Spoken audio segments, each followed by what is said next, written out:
So speaking of Spider-Man, Let's do it. you did your homework, young people. What are your top 5 Spider-Man villains?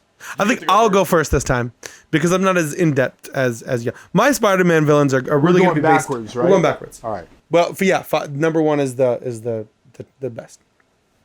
I'm not as deep into it as you guys, so this is my top 5. I'm going 5. I'm going Kraven the Hunter because Kraven is just pretty cool. He's really cool. He's got some cool stories with him. Like I don't remember the name, but the one where Spider-Man gets buried and he breaks out. Called Kraven's Last Hunt. Kraven's Last Hunt. That's what it is. That's pretty great. Yeah, it is. Number 4. This might actually upset some people out there. I'm gonna go with the Green Goblin.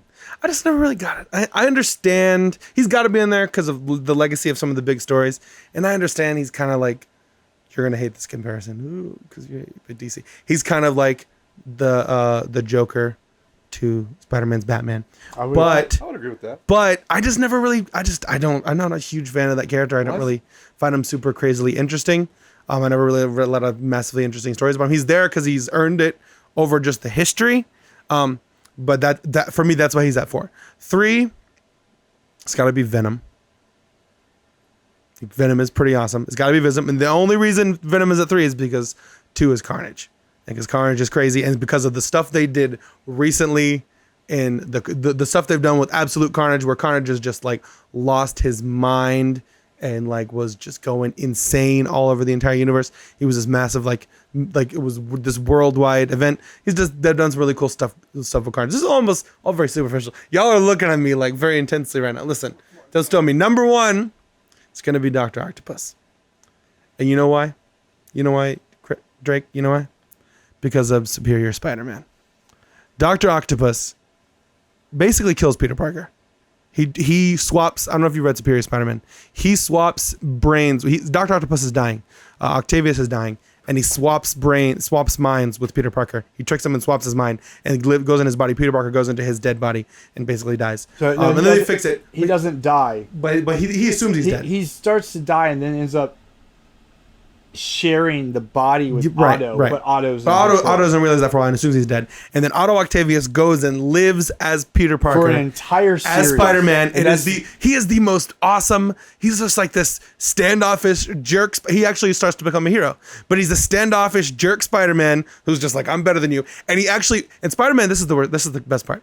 He makes Spider-Man's life better. He makes him a millionaire. He takes this loser Peter Parker who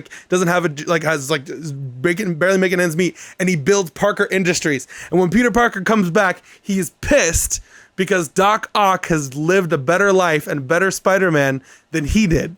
And he's like, "What the hell?" And that is one of the best Spider-Man stories of all time. I will tell you that is basically the Amazing Spider-Man run ended with Doc Ock doing that. Like around 6, the regular title ended. The second volume 2, which became volume 1 again, ended, and then they restarted volume 3 up after that. But it ran as Superior Spider-Man with no Amazing Spider-Man for a minute while all this is going on. It was pretty interesting. And I sat here while you were telling your top 5, and I'm like sitting here waiting to see who your 1 is going to be. And when you pull the Superior Spider-Man in, I'm like, all right, because Doc Ock, that's legit. That redeemed. The thing because you were hating on me. No, you were looking at me. No, you were looking at me. No, I'm not hating on you because you're younger and you have a different take, and a lot Listen, you're young and dumb. No, so you haven't read Spider-Man. I did not. No, I know you did. I did. I'm not saying talk towards that. Your mic. Calm down. Talk towards your mic. I'm not saying that you're young or dumb. I'm saying that because you've read newer things, that Doc Ock story of the last 10 years is one of the most epic Spider-Man stories they've told in a hot minute. It really is. So it really is amazing. It is. It's superior, really. It's superior. It is superior. No joke. So I'd like to go last on this little. All right. Bone. You're gonna go last. I'd like to go last on this, if you're okay with that. I just want a full disclosure, fully unprepared for this. So I did come up with a list while you were doing this. Mm-hmm. I didn't realize we're gonna go from 5 to 1. I was going to go 1 down, 1 down. Mm-hmm. But I'm going to say my number 5, Flash Thompson, right? Because when we were growing up in high school, and this is why one of the appeals of Spider-Man is the bullies, right? So for whatever reason, I don't know if it was movies, it was pop culture. Like everyone was terrified to go to school. The bullies going to stuff you in a locker, and that's how you expected to live life. And in some places, people did experience that stuff. People, holding people's heads underwater. So I'm going to say Flash Thompson, number 5. Number 4. But isn't he more of a Peter Parker villain than a Spider-Man villain? Look, man, Peter Parker and Spider-Man, the same guy. He is? Oh, you didn't know? Look, I'm sorry. You should have said spoilers, man. Alert. Peter Parker is Spider-Man. Number 4, Mysterio. I just think Mysterio is cool because he's got that hallucinogenic power, and he's got this cool cape, and there's a big dome over his head. And he just kind of flows in, and he's got this smoke everywhere he goes. Very cool. He is pretty cool. Number 3, J. Jonah Jameson. The guy has elevated himself to such a cultural level. If you watch a lot of these people who do reviews of movies, they have him like, this guy was a jerk. He just thought Spider-Man was a total loser and the anti-whatever. It's like J. Jonah Jameson probably should be number 1, even though he doesn't have a cool outfit and he doesn't make for a cool cover. But the guy was seriously a nemesis for Spider-Man. Mm-hmm. No love. So number 3. Number 2. Wait, let's do a double number 3. Number 2, I'm going to have to say Carnage. Carnage. I got out of comic books. I didn't really read them as a kid. No one bought them for me. I wasn't one of these smart kids who had a paper route. So I didn't buy them myself. So I just got them in the cartoons and the toys and stuff like that. So in the 90s, I moved away from where I didn't really know anyone. So I started buying comic books just to entertain myself. And when I was like, this is not the Spider-Man villain that I remember. And Carnage is amazing. And then, which leads me to number 1, which is Venom. And the reason Carnage is number 2 is because we wouldn't have Carnage if we didn't have Venom. And Venom, to me, is I almost like Venom more than Spider-Man. Just because of the black outfit. When I saw that Web of Spider-Man number 1 with the black outfit, I was like, that is the coolest stuff I've ever seen. So Venom, because he's crazy, he sometimes he laments what he does, but other times he just revels in it. And so I kind of empathize with that. He's kind of like could you imagine like a Venom Hulk? I'm sure somebody's done that. They have. That would be like almost the cooler thing. So I would have to say number 1. But it's like, is J. Jonah Jameson and Flash Thompson really count as villains? Drake, weigh in here, Drake. Well, let me ask you a question. Have you ever been bullied? Yeah, but they're not superpowered. I don't really know if they. So first, superpowered. But it's villains. Like generally, when you say they're villains, like they're Peter Parker's sort of like they're foils to Peter Parker. They're foils to Peter Parker. Villain. Like they're foils to Peter Parker. But I don't know if they really fall in the villains category, man. So I will say that J. Jonah Jameson hires this scientist. Yeah, he does. Silvermane, who creates these spider slayers and keeps sending them forever and ever and ever after him. It's kind of like him and Silvermane, and just become this duo that's constantly trying to kill Spider-Man. Like he's like obsessed. So I'll give Jonah.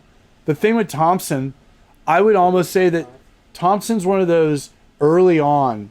He's a bully and a pain in the ass, and but later on, him and Pete become really close friends. But there is a time in the series where he is believed to be another villain that's coming after Spider-Man. So there are multiple times in the run that Flash Thompson is, the last time is basically he's framed to be the villain, this particular villain, and it ends up not being him. So in Romeo and Juliet, when Mercutio is dying, he says, "Villain am I not?" Right? A villain, according to dictionary.com, in a film, novel, or play, a character whose evil actions or motives are important to the plot. I just don't see. Well, I guess it's not fair for me to criticize your list. I just don't see how you can cut out all these other like crazy Batman villains for Flash Thompson. So Doc, I thought you were stealing my top 5 in the same order when you started with Kraven the Hunter, because Kraven the Hunter and that one story you mentioned, it's just epic. I bought those. We'll talk about that another time. But Kraven the Hunter is number 5, and number 4 for me is Doc Ock, for the exact reason. Not just that, but there are so many other aspects, like when he tried to marry Aunt May and all these different things he's done over the years. So Kraven would be number 5. Doc Ock would be number 4. number three is difficult, and it is. But it for me, and what influenced me as a kid reading the book, for me, 3 is Venom. Venom is 3 for me. Number 2 is the Hobgoblin. The Hobgoblin was the villain that was in the book when I first really started reading the book on a monthly basis. And that's when Flash Thompson gets set up as the Hobgoblin, ends up being Ned Leeds, who ends up getting murdered in another series and all this stuff. But anyway, and my number 1 is the Green Goblin. And it's just between the drug issues and the stuff in the 70s and all the things that went on, and the clone saga, and the fact that he took their baby, and all the different things that have transpired over the entirety of the series. Norman Osborn is the ultimate villain to Peter Parker, because not only does Norman know he's Peter Parker, but he also knows everything about him, and even knows that his daughter is alive and took her while making them believe the baby was stillborn. So he is the ultimate villain in this, and to almost like he is psychotic onto a over the top level. And it kind of trickles over into Harry Osborn, his son, and keeps going. And then when he becomes the leader of the Dark Avengers as Iron Patriot, and takes over S.H.I.E.L.D. at one point, it's just like... I did forget about all that. All this stuff, the hits just keep coming with Norman, and he it keeps flashing it all right in Pete's face.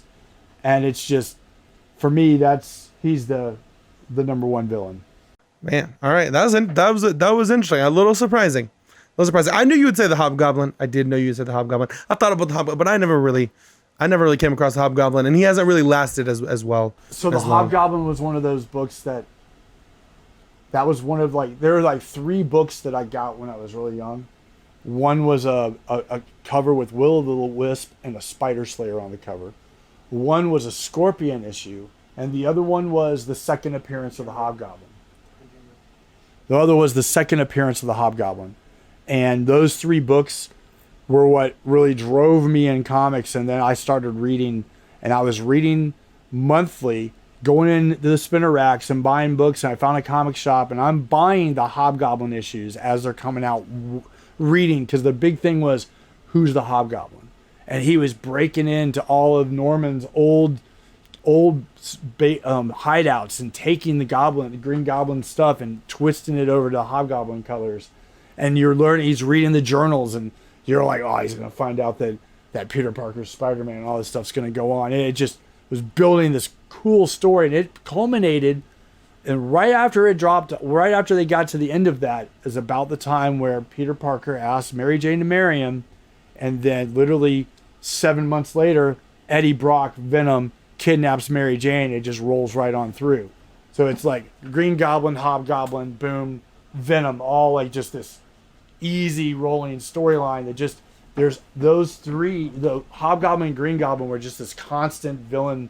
It was like a continuation of the Norman Osborn legacy that's always in the background of that storyline. So great stuff. Great stuff. I'm glad we did this, because you guys are obviously clearly very passionate about Spider-Man. But I think let me say it really quick. Hold up. Pull your mic. Let me add this. Is that if I can't have Flash Thompson, I would take the Hobgoblin. You don't have to put the camera on. It's fine. I would take the Hobgoblin over Flash Thompson, just because he's, in my mind, a little less scaly and cheesy than the Green Goblin. All right. Well, next week, Secret Invasion episode 3. He's like a witch on an electric broom. And I think the Mysterio one. I struggle with that, but Craven. I just don't like. I mean, to me, it's like the guy in leopard pants. I mean, I'm not really buying. There's no camera on you right now. It's fine. Yeah, we had some technical glitches, guys. So you're not going to see Bowen's face ever again.